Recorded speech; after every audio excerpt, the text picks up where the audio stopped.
শ্রমিক মারে সেই হাত ভেঙে দাও মালিকের কালো হাত ভেঙে দাও গুড়িয়ে দাও এই লড়াই চাই লড়াই চাই লড়াই চাই করে বাঁচতে চাই আমাদের সংগ্রাম শ্রমিকের সংগ্রাম রুটি সংগ্রাম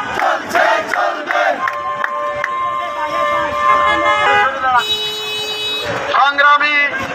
আরবি নিটারের শ্রমিক ভাই বোনেরা, গত 16 তারিখ থেকে আরবি নিটার লিমিটেড অবৈধ লোক করে আমাদের শ্রমিকদের রাস্তায় নামতে বাধ্য করেছে। আমরা যখন এই অবৈধ লোক বন্ধের দাবিতে ডিসি অফিসে গিয়েছিলাম, তখন ওই ডিসি অফিসে আমাদের এডিএম মহোদয় নীলুফাই ইয়াসমিন, ওখানে কলকারখানার ডিআইজি রাজীব ঘোষ, সেনাবাহিনীর ক্যাপ্টেন আলিফ এবং সর্বশেষ সেনাবাহিনীর মেজর আয়াজ সাহেব, ওনারা মালিক পক্ষকে সিদ্ধান্ত দিয়েছিল আপনারা আইন না মেনে অবৈধ লোক করেছেন, আপনারা অনতিবিলম্বে ফ্যাক্টরি খুলে দিয়ে সকল শ্রমিকদের নিয়ে কাজ শুরু করেন।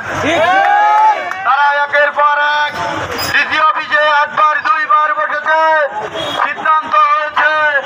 বাইরে বেরিয়ে গতকাল বিকেএমইর প্রেসিডেন্ট হাতেম সাহেবের এখানে এসে ওই আরবি নিটারের মালিক চোখ পাল্টি দিয়েছে। ওই নিটার আরবি নিটারের মালিক এই বিকেএমইর প্রেসিডেন্ট হাতেম সাহেবকে ভুল বুঝিয়েছে। আমরা চাই ডিসি অফিসে যে সিদ্ধান্ত হয়েছে, কলকারখানার ডিআইজি উপস্থিত ছিলেন, সেনাবাহিনীর মাধ্যমে যে সিদ্ধান্ত হয়েছে অনতিবিলম্বে ফ্যাক্টরি খুলে দিতে হবে